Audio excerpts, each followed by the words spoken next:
Hello, I'm Dr. Lonnie Herman, and welcome to hopeforyourcancer.com. On this video series, we're talking about how natural methods can actually help you have anti-tumor properties and help you strengthen your immune system as you go down the road and try to survive while you're dealing with this life-threatening, life and death disease of cancer. I'm going to be reading a lot of information to you off my screen here. I do a lot of research. I don't have it all memorized, but I want to share with you this information. And these are some of the methods that we use in this office to integrate other alternative methods while you are possibly going through your medical treatments of chemo, radiation, and surgery. Ip6. Ip6 is a natural ingredient that's found in rice bran. Ip6 in cancer. And this topic, this paragraph came out of Topics from Medical Chemistry in 2004. And here's what they said. Given that tumor cells utilize iron as a primary growth factor, cancer researchers are searching for a drug that would be able to attach or chelate or remove the iron molecules and remove them from the body, thus producing an effective anti-cancer drug. Researchers at Wake Forest University Health Sciences state that iron chelators may be of value as therapeutic agents in the treatment of cancer. They may act by depleting iron, a necessary nutrient, and limiting tumor growth. Now, that doesn't mean we want to be iron anemic. Chemotherapy agents may actually cause anemia. We don't want that to happen. We want to be able to gently, safely remove some of the iron from the cancer cell. Ip6 in cancer again. The primary iron chelator utilized in anti-cancer studies is desferrol or desferrioxamine, which can retard tumors. And this was also found in medical chemistry book. However, desferrol has a modest effect because of its poor ability to get inside tumor cells and remove iron. It has a poor ability to remove the iron from the cell. Adriamycin or doxorubicin, which is a chemotherapy agent, which has devastating side effects. An antibiotic drug often used for cancer treatment is an iron binder. One of the major drawbacks of adriamycin is that it often results in severe damage to the heart. In certain circumstances, this drug can release iron from its storage form called ferritin. If you've ever looked at your blood test, if they run a thorough one, it says iron saturation, and then it says ferritin on it, resulting in heart damage. So using adriamycin can result in heart damage while they're trying to chelate the iron out of the cancer cells in the body. And this came out of Biochemistry, Biophysics in 1986. The beating force of the heart is reduced by 50% with adriamycin. How are you supposed to pump blood to your brain and to parts of your body? Even if adriamycin cures cancer, and this is according to Cancer, Chemotherapy, and Pharmacology in 1995, even if adriamycin cures cancer, the patient is likely to die of a heart problem. That comes out of a chemotherapy pharmacology book. Ip6 in cancer. Nature's most effective iron chelating molecule is inositol hexaphosphate. That means Ip6. Found naturally in seeds and bran. Ip6 is a selective agent against cancer cells. Because cancer cells are high in iron content, Ip6 directs most of its attention to abnormal cells. Ip6 selectively removes iron from tumor cells, which deprives them of their primary growth factor.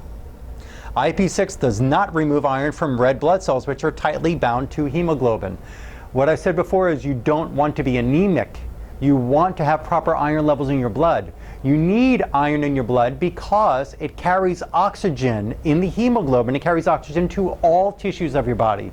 What does cancer love? Low oxygen. What can some chemotherapy agents cause? Anemia. What do you need? You want high oxygen in your tissues. You want a pH balance that's neutral, maybe a little bit more alkaline than neutral, but you want to be able to remove the iron from the cancer cell, from the tumor, not from the red blood cell. Unlike cancer drugs, healthy cells are not affected with Ip6, so Ip6 has a very low toxicity, and that's coming out of a hematology journal in 2002. These are brilliant doctors that are doing these studies, folks. This is not me and some kind of hocus-pocus natural holistic place. This is real research by real doctors, real medical physicians, real chemotherapy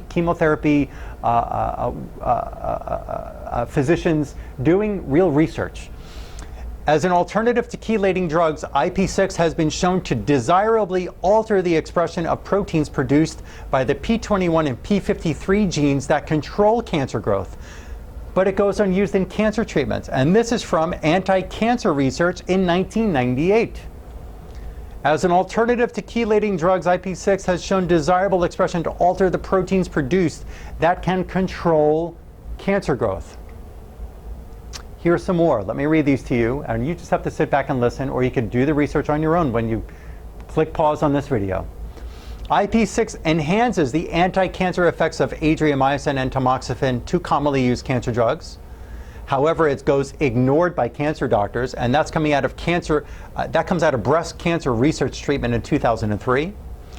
Another drug called desferrol, I mentioned this earlier in this video. While desferrol, an iron chelating cancer drug, has a modest effect because of its poor ability to get inside tumor cells and remove iron, Ip6 is found in every cell in the body and is essential for life. By virtue of its ubiquitous presence in living, healthy human cells, it is non-toxic. That is out of a critical review, Oncology and Hematology in 2002. One more statement here. In 2001, Food and Drug Administration researchers reported that 8 of 12 chelating agents tested were mutagenic. That means they caused gene mutations. We don't need that.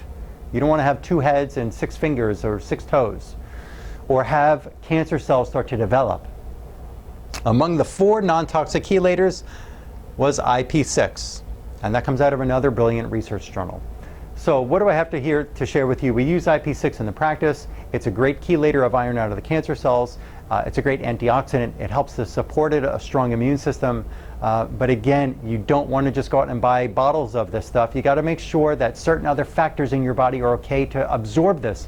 If you have a leaky gut, and we can find out, you'll see another video about the gut and brain axis and a lab that we use called Cyrex Laboratories, which has been developed by research by this brilliant PhD in immunology who I've studied under in neuroimmunology courses in my neurochemistry program I took in neurology school. If you have poor absorption, if you're not getting in these nutrients into your system, you could take boatloads of this stuff and never get it into your tissues to help you remove the iron from the cancer cell. So don't just take boatloads of this stuff. You can do what you want, but I'm here to share with you. You want to be able to heal the gut lining, and you need to be able to do more to help your body reverse your cancer. Thank you for letting me come into your home and share this information with you.